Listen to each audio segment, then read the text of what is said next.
Hi everybody, Matt here from Matt Likes Comics. Today's video has been requested by a few people. They've wanted me to do a video about this character, and I will admit preliminary research was a good thing for this character because I found out that this particular character had quite a few appearances. However, even deeper research, once I did the preliminary list of books that I put together and I started writing the research down and discovered there's way more than than I had. And quite simply, to get it all would be, I don't want to say impossible, but improbable. I find that a lot about a lot of research topics I do. There's the basics. You get the basics together, you put it together, you start writing it, and there's more and more. And that's the best part about comic book research because no matter what you learn, there's always more to learn. So, I'm going to do a reasonably in depth look at this character. This character is one of Superman's villains. He is rumored to be in the James Gunn movie. And there are a lot of people out there that like this character. This character is the Parasite. Now, the Parasite made his debut in Action Comics 340, August of, I believe, 1966. Okay, he was created by Jim Shooter. But there were four characters, well, five if you can technically, five people who had the name Parasite over the years in four batches. And you'll see why when I mention the third batch. The first one was Raymond Maxwell Jansen. He's the one created by Jim Shooter in Action 340. Then there's probably the most famous Parasite, the one that most people know because he was the post-crisis Parasite. He was Rudy Jones. Rudy Jones is the one that's been on all the cartoons, and like on these Adventures of Superman. He's the one that was used in Smallville for the Parasite. So Rudy Jones is probably the most famous of them. The third set of Parasite was actually a pair of twins, and that's why I say four or five, depending on your look. They are Alex and Andrea Alston, who were kidnapped and turned into parasitic beings by someone someone in the name Lush, I believe. Where did I put the name? Not Lush. Maybe it might not be Lush. This Rudy Jones one is so long. Okay, here we go. It was created by a person named... Oh my god, I can't read my writing as usual. Oh, we return to Ruin. His name was Ruin. And then the fourth was a guy by the name of Joshua Allen.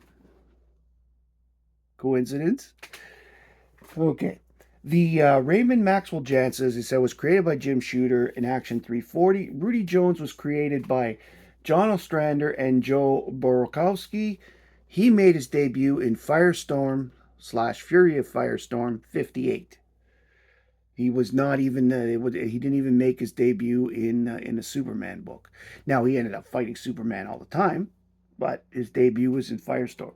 The twins made their debut in The Adventures of Superman 633, and the last one, Josh Allen, made his debut in the New 52's Superman 23.4. His debut actually was one of the Forever Evil type, when they took over the Evil Month and made all the lenticular covers. His debut was one of those.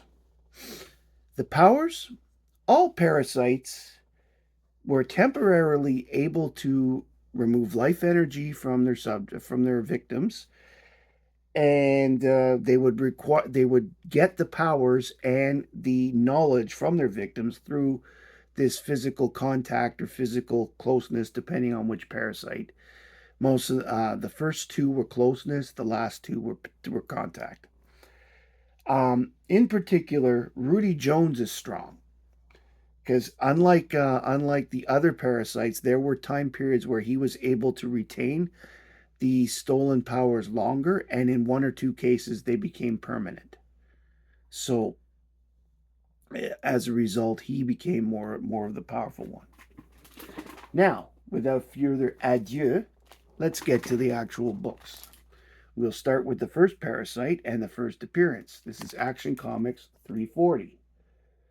Raymond Maxwell Jansen was a lowlife, their words, not mine, was a lowlife who got himself a job at a research center.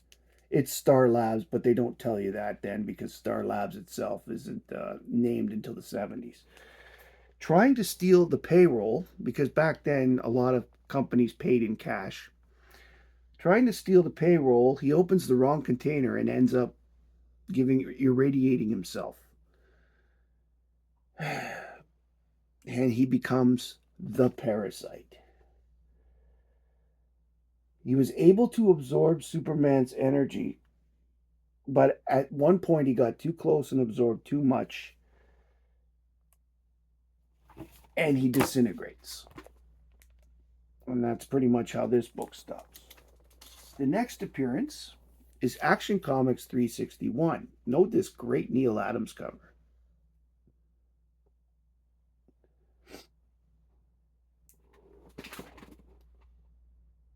All right, so an alien geographer who is on Earth reassembles the disassembled parasite. And the parasite repays him by killing him. Because, of course, Maxwell's such a nice guy.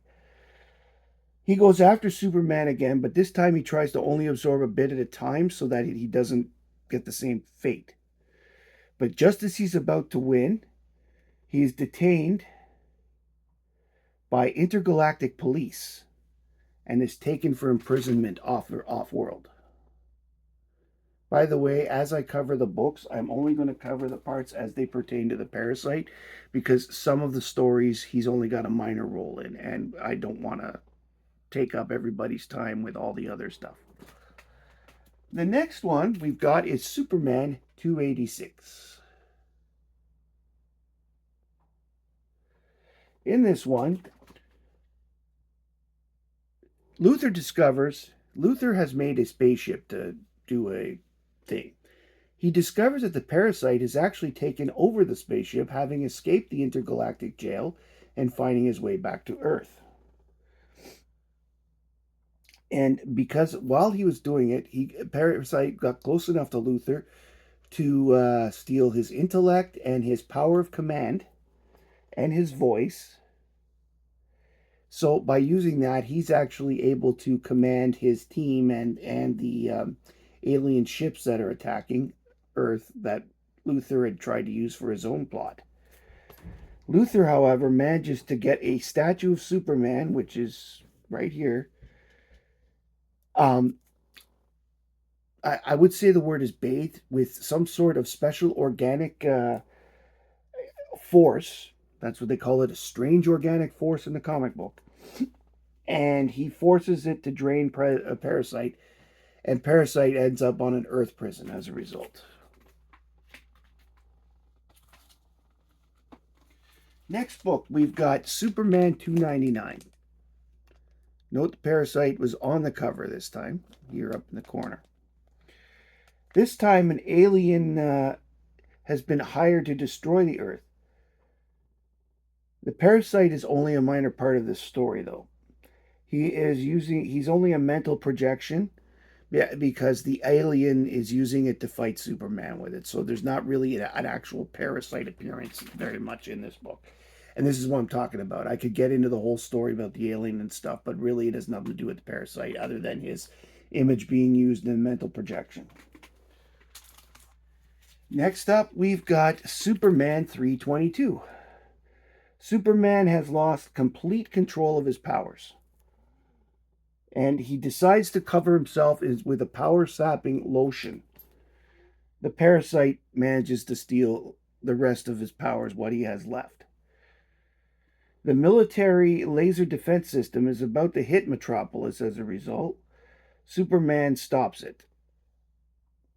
The parasite, but this parasite is not the original parasite. This parasite is a clone made in an alien colony. Um, doing that it was made. The clone was accidentally made during the parasite's escape attempt back in the during his escape from the intergalactic prison. And however, Superman manages to finally drain this parasite, and this parasite is no more. This clone is destroyed as a result. The last real pre-crisis. This is the last pre-crisis and the last Maxwell. The last of the Raymond Maxwell Jensen stories. This is Action Comics 555.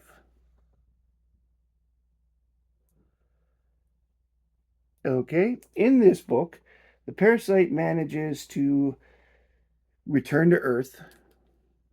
Apparently, he was shipped to the intergalactic prison again and off screen, so to speak. He manages to escape to Earth and battle Superman and drain him using a small prism that he had captured. Superman actually uses his Clark Kent glass to escape the prism he's been captured in by using the glass of the glasses to cut out himself out of the prism, and manages to defeat the parasite and getting his powers back. It doesn't really say what happens to the parasite at the end. So you can speculate whatever you will with that. But as I said, that's the last appearance of Maxwell Jensen. Because we move to Rudy Jones. Now, Rudy Jones, as I said, is the most famous of the parasites. He's the one that everybody is who's watched TV and or probably done the majority reading. He's the one that the most fans would be familiar with. Here we've got his first appearance, Rudy Jones in '58, Firestorm. Now, basically, he has the same origin as Maxwell Raymond Jensen, where he is a low life working in a science place, and he opens the wrong container trying to steal money, thinking it was gems or gold. And what happens is Firestorm gets involved when he sees that his friend Firehawk is the first one to confront Parasite, and this fight was happening live on television. So Firestorm manages to get there, and Parasite has enough power to actually split Firestorm back into Ronnie J. To Ronnie and the Professor Stein there, and this issue ends with the parasite about to hurt the two characters once he split them up.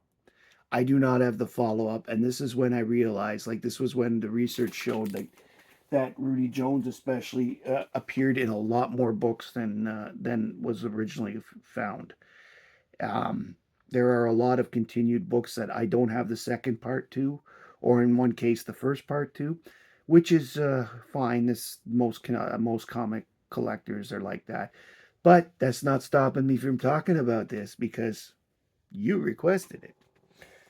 Next up, we've got Adventures of Superman 481. He is not on the cover, but his the results of his actions are. Note all the skeletons in the train. Basically, the parasite manages to kill all the passengers on the train after escaping from whatever prison he was being held in. That happens a lot because his powers are such that he can steal the guards, know the memories, and know all the ways in and out of prisons. Okay, Clark sees the story of the train, what happened to the train, and flies over as Superman. And he does not recognize that a disguised parasite is close by the train where he's done what he's done, and he gets there, and of course the parasite does what the parasite does and absorbs Superman's energy. Parasite manages to escape, and Clark cleans up after the fight, fixing buildings and such, and he then writes the story of the parasite disappearing. Maggie Sawyer calls Amanda Waller in this at the end to inform them about the parasite. Its whereabouts, and this is when Waller kind of admits, yeah, he escaped from Bell Reef. So we know a little more about it at this point. We know where he escaped from. Which brings us to the next one, which is a really cool cover that I like. The Adventures of Superman 512. This is where Superman has been transformed into a monstrous form, as you can see here. That happened before this book. It was 2 issues before. This is during the Triangle years, so they would be in different stories. This was 1994-19. So if you're not familiar with the Triangle years, eventually I'm going to get around to explaining them and showing a few ways that happened, but we're not there yet. So Superman has been transformed.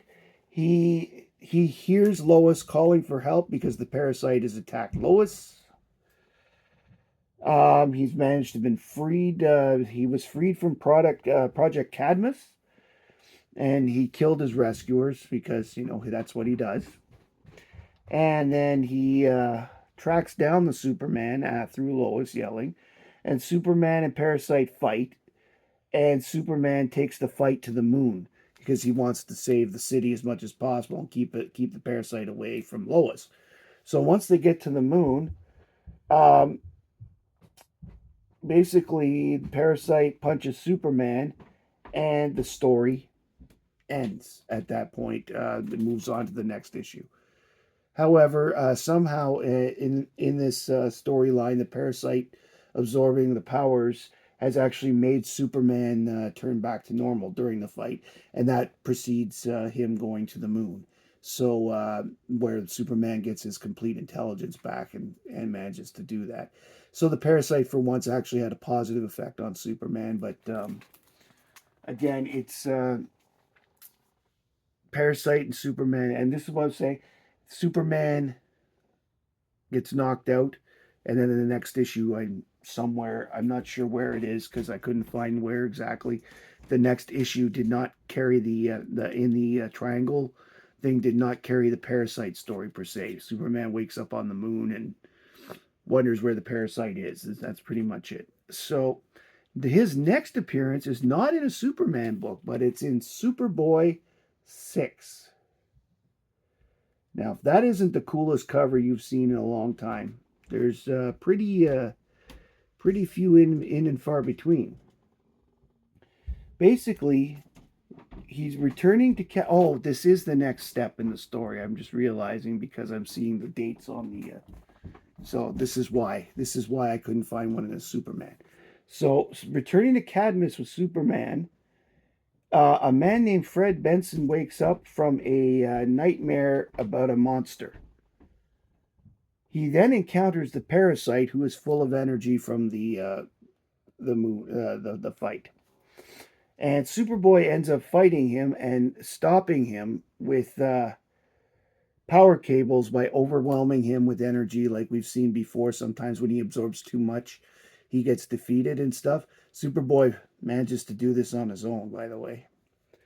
And just as that's finished, at this point, Superboy disappears from the story because there is a Worlds Collide storyline going on, and Superboy is part of, and he disappears off, and there's no resolution per se to the Parasite story in the end. However, that's not the last time we see him, because here's Action Comics 715. That's another good Parasite cover. One thing I will say, whenever Parasite is on the covers seem to be really cool. They always have Superman at a disadvantage, and I just think that it's beautiful. Like it's just a wonderful work on the writer's side in a lot of these cases. Now we got a person by the name of Torval Franson. He's looking in the mirror and discovers that the parasite has been released inside of him. I don't ask.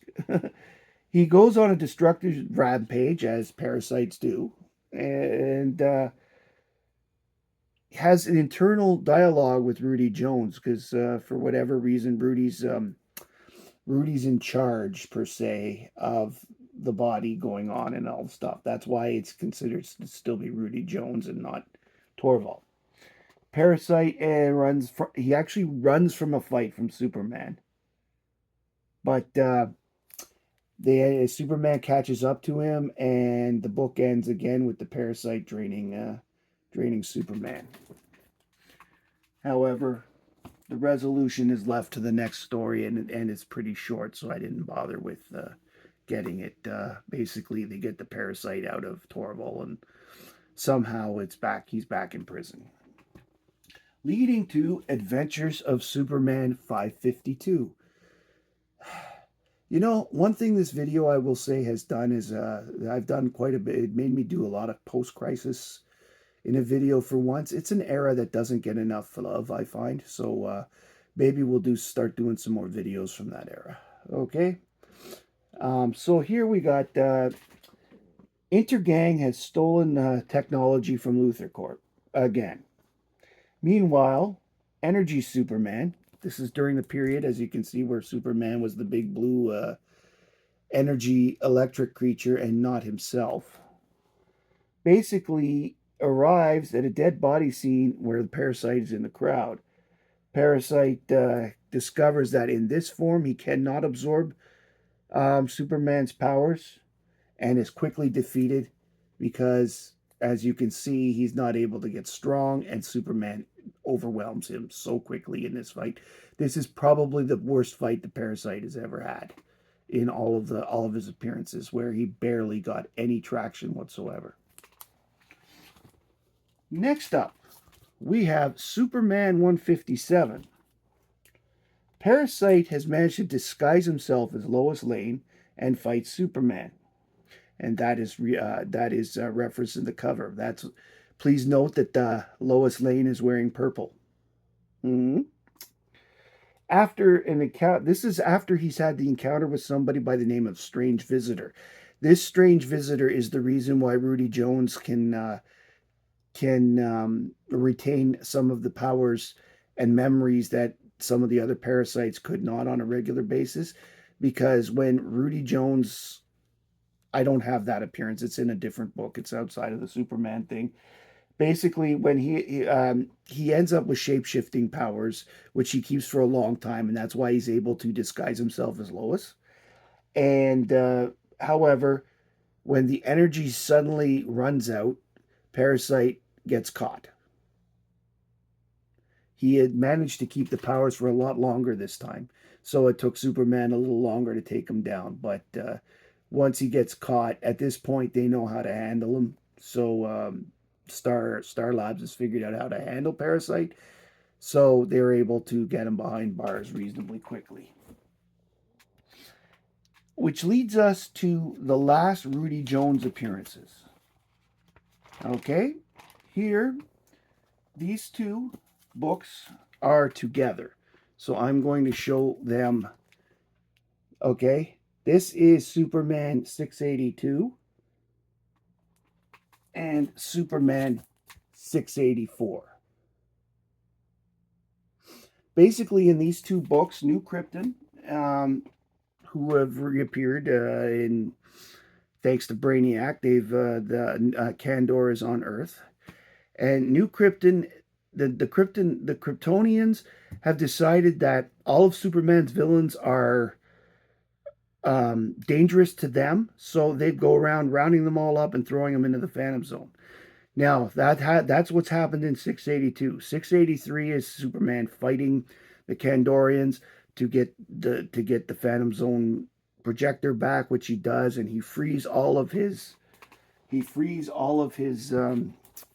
enemies back. But in 684, as a result, Parasite manages to steal a little bit of energy and give Superman quite a fight. He also ends up encountering Mon-El.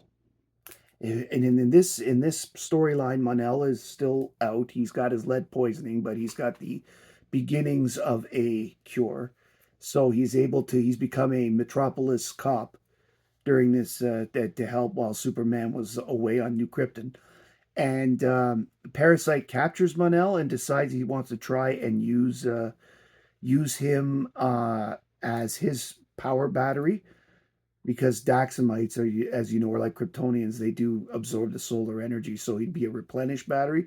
But the problem is that the Parasite also gets his lead weakness and is defeated as a result. That is the end of Rudy Jones. Now, brings us to the next one. Alex and Andrea Alston. They only make appearances in one storyline that goes over 3 issues. They have a slight cameo where they're captured in the issue before, but they didn't make appearances as parasites. These are Adventures of Superman 633, 634, and 635. The purple one is Andrea, and Alex is the green one. Basically, the brother and sister team, we'll start with 633. They're twins, okay? They are twins. They're kidnapped by someone by the name of Ruin, and they are made into parasite characters because Ruin is doing that. He's kidnapping people and giving them weird powers and trying to, because he's trying to ruin society. So it ends up that he's captured he's kidnapped these kids, and they are kids, they're teenagers, and turned them into parasites. At the end of the book, they show up at the Kent apartment because they know that Lois Lane is a friend of Superman's. So they were hoping that by showing up at the Kent apartment, they could get Superman's attention, which they do. In 634, the parasites who have attacked Lois and Lucy and Lucy's baby, and they're about to drain the baby because, I will point out in this one, the boy, Alex, is very, very, he doesn't want to cause shit. He doesn't want to do anything. But the sister, Andrea, who has been teased and bothered by mean girls her entire life, wants to take this power and destroy everything and become powerful herself. Alex is trying to keep her in check, but it's not working. And the fact that she would go after the baby bothers him. However, sure enough, Lois yells out and Superman comes running. And all of a sudden, they realize from the memory flip that Superman is Clark. And he gets drained by Alex because Superman is about to actually hit Andrea. Alex protects his sister. And of course, once he's knocked out, they leave, and Andrea decides to go on a rampage. In this book as well, Mxyzptlk is inexplicably there, and he is toying around with the parasites. There's more to the Mxyzptlk story, excuse me, outside of the parasite story, but you have to keep reading successive stories to understand why he's there. This is Adventures 635. Adventures of Superman. And so, knowing their Clark Kent identity, they decide they're going to go see Ruin because they're hoping that Ruin will take that information and then change them back to normal. What they don't know is they can't be changed back to normal. So they go,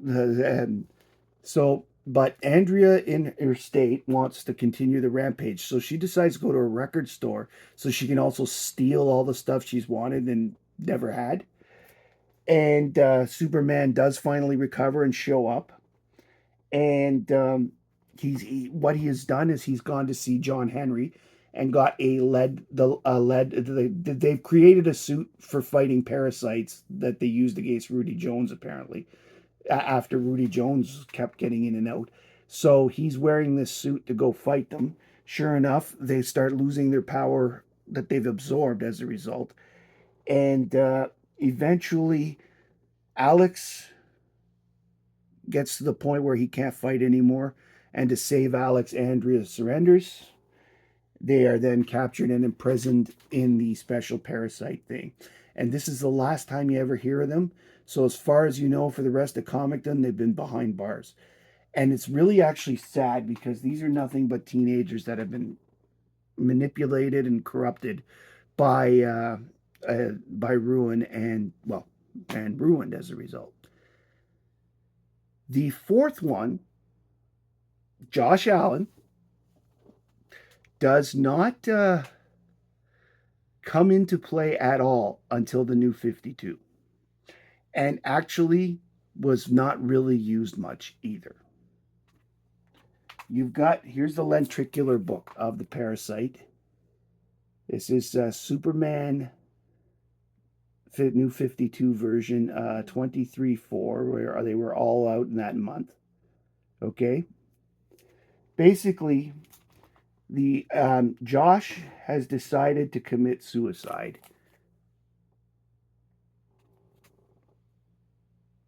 Once he's got the same, he has pretty much the same origin as the other two guys. Okay, in that he opens the wrong container to something.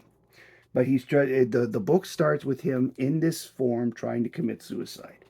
You get the time, 24 hours earlier thing that everybody likes to do in fiction and TV and stuff, where you see that he was just a bike courier who was managed to be absorbed by a monster. He calls it a monster booger.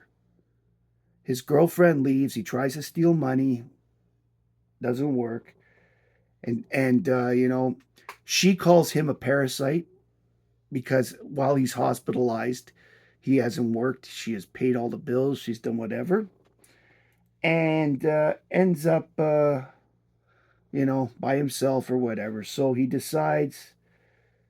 Once he's released from the hospital, he notices that he's becoming into this parasite. It took a delayed effect, but apparently the booger monster got him. So he's paying for trying to steal and be a bad guy through a different. It's a slightly different origin than the first one. I mean, I love that they call it the booger monster. I really do. This is a fun book, but it also ends. Okay, Superman rescues him while he's jumping, and that's when he realizes he has the power of absorption because he did not absorb enough. He has to contact. The contact wasn't enough to steal a lot of Superman's power, but he stole enough to realize what's going on and is a true parasite. So he manages to escape in the end, because Superman didn't really notice what he was. Okay? They do have a fight, and he does go to prison, but he escapes the prison. And the most chilling panel I've ever seen in a comic book is the last panel of this book, where the parasite is sitting in the back seat after being picked up as a hitchhiker, about to absorb the energy of a mother and child. That one chilled me to the bone, and I realized that this is probably going to be the most evil of all the parasites they've had yet. And Jensen was pretty bad, and Jones was pretty bad. There are only, and the only thing is, when it comes to this Josh Allen character, Joshua Allen was not really used in the New 52. He makes a small appearance with the rest of the criminals in Forever Evil, but he's actually sidelined early in the battle and doesn't really factor into it very much. And the next storyline you see him in is in New Suicide Squad 9. I haven't been able to, I didn't really check out the issues after, but in this, basically, he's just makes a cameo where he's going to be joining the Suicide Squad. So, however, my I don't own any other books from this series. And the research I did with regards, because if he was going to be in the Suicide Squad, I wanted to get a couple of them and see what went on. And so far, my research has shown that there was never really any uses of the parasite, that he never really, other than these three. And as far as I can see, because I have read every Superman book since, the parasite has not appeared since that I can find.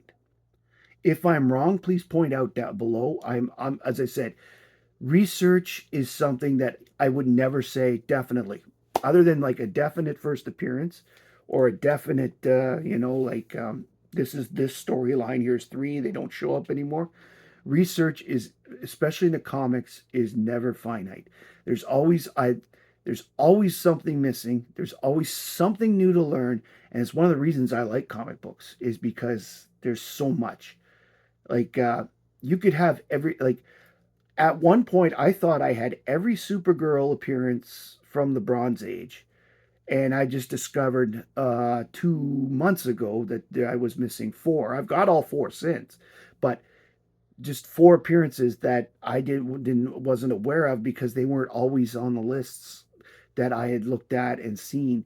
And so the more and more you look into other things, the more I see of other things. In fact, actually, the fourth one was that I found was during of Supergirl was during this preliminary search, and it had nothing to do with the parasite, but it was like the next issue after another one, after certain things. So I went out and got it afterwards to make sure I had it.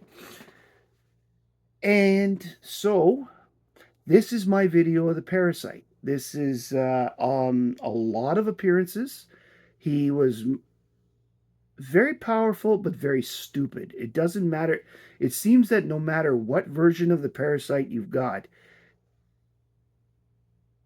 his intelligence was such that literally he was very little more than an animal in the sense of, I got power, I'm going on a rampage. I want more power, going on a rampage.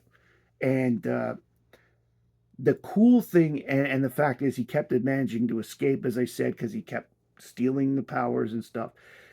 I am so glad that they put the limitation on him that his stuff wasn't permanent, because he would forget the knowledge, at least with the Maxwell Jensen version, he would forget the knowledge of Clark Kent every time he lost the power. They don't get into the Rudy Jones if he ever knew his if he ever managed to retain the information past the small times that he learned it. I mean, with the part that from the strange visitor and the powers being longer, he still lost them, and he still lost everything else when he finally lost the powers. So I'm not sure that, and I've never seen any of the cartoons with the parasite in them, so I don't know if it was the same on the cartoon or not. And this is where I'm talking about that there's always more research. I could have gone deep into the cartoon world and all that stuff and just gone whatever. However, this is my look at the parasite.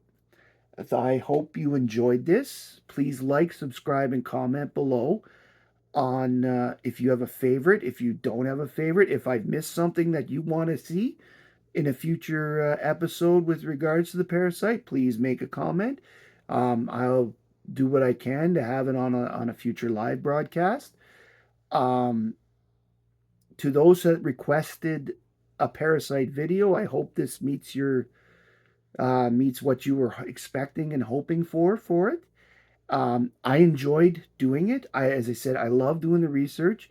I did have a lot of these books already, so that certainly did not hurt this thing. And if you have ideas that you want to see in a video, don't hesitate to write in the comments. I've had somebody ask for a Tarzan Gold Key one, and I'm thinking that that might be an interesting topic to put together because Tarzan has been with Dell, with Gold Key, with DC, with Marvel, all of them at some point with the license. So to pick one part of it and do a video on it would be interesting. So, anyways, as I said, like, subscribe, comment below. Um, Hit the notification if you like. This video is a little longer than most of my videos, but it's a subject that required a little bit more research and putting together of stuff.